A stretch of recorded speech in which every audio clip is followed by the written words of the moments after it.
Good morning, Stonewall. How are you Good doing? morning, guys. It is mindful. No, wait. It is thankful. No. It is Wise Word Wednesday. Good job, Miss Lindsay. Yes, I remembered Got this it, week. that I got time. it. Guys, we have not seen you in forever. I know, it No feels- Friday, the Monday, weekend, no Monday, and no Tuesday. Tuesday. So welcome back. Welcome back.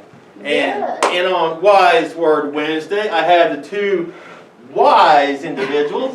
Miss Boswell, your school counselor. And Miss Lindsay, And we the have very wise. Mr. Sizemore with CIS. And we are coming to you from Support You News. And on Wise Word, you know what? Let me time out.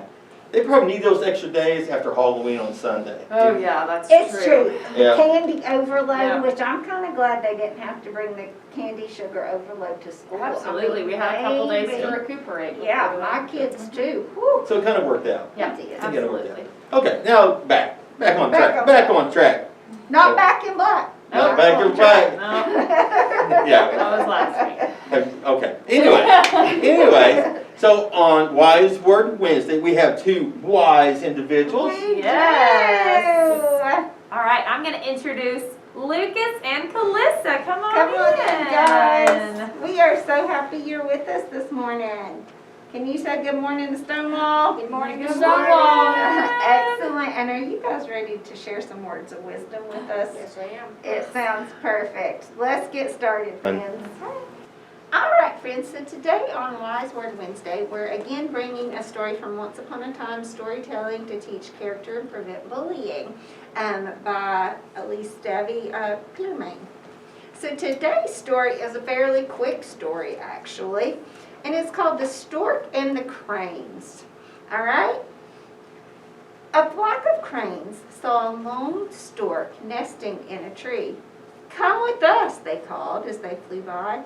"We're going to a field where there is tender grain to eat, as much as you can hold." Sounds pretty good so far, right? Eagerly, the stork flew with the cranes to the field. But before the birds had so much as taken a single bite, a farmer crept up behind them and threw a heavy net over them all. "Oh, please," cried the stork. "I'm a stork, you see, not a crane like the rest. I do not belong to this flock. I didn't know they were going to do bad things." "You may be innocent," replied the farmer, "but you kept company with thieves, and now you will share their punishment as well."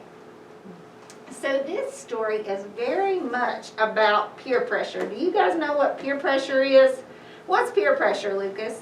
Okay, so it's like, so I don't really know how to describe this, but it's like when you have a lot of pressure and you need to do, you feel like you need to do it Yeah. really fast.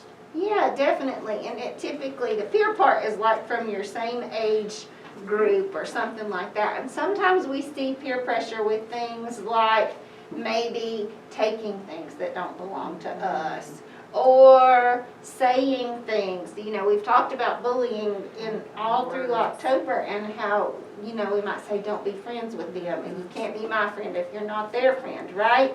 So we're pressured into doing things that aren't necessarily the right things to do. Does that make sense? Yes. All right. So what do you think are some examples? I've given you a few examples, or maybe an example that you have if you've ever been peer pressured into doing something, kind of like the stork here. Well, I know I've been pressured, but I don't know about Okay, peer tell pressure. us about it.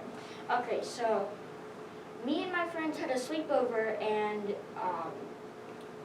we were throwing paper balls into the trash can because we were drawing, and we made a friendly bet about if one of them made it into the trash can, that they would get a bunch of bags of chips, and they won. So I have the bags of chips, and I have to deliver it to them somehow, but I don't know how yet. Got you. A week, like 2 weeks have passed. Yeah, so that pressure of, okay, so we made this friendly bet, but the outcome wasn't necessarily what you expected it to be. And now you're like, oh gosh, how do I actually get this delivered, right?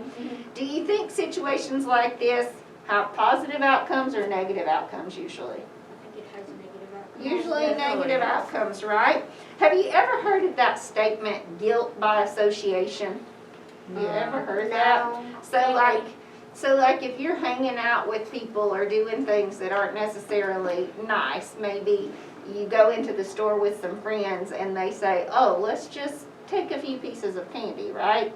And you don't take them, but you are part of the group. You are still guilty for that just because you were with the group of people that did it, even if you chose not to do that, right? I've had So- that happen before. Yeah, definitely. So it brings up this idea that we're judged by the company that we keep. So what does that tell us about maybe the kinds of friends that we need to keep or the people that we need to be around? That tells us that we probably don't need to be around them. Yeah, They're making we those need to kinds of make choices. really good choices as far as our friends go. And if we see that someone is making those negative choices or they're pressuring other people into doing things that they're uncomfortable with, are those good friends for us to stay with? No. Definitely not. So guys, please be a good friend and please, please, please think about your own decisions and the kind of pressure that puts on other people. You know, if it brings around a negative association or a negative pressure to the people around you, then maybe there's just something that needs to shift within you, right? And let's make sure that if we're pressuring each other, that it's for good things, like encouragement and lifting each other up, right? Because that can go in quite the opposite way as well. And those are the things that we want to do for one another, each and every day.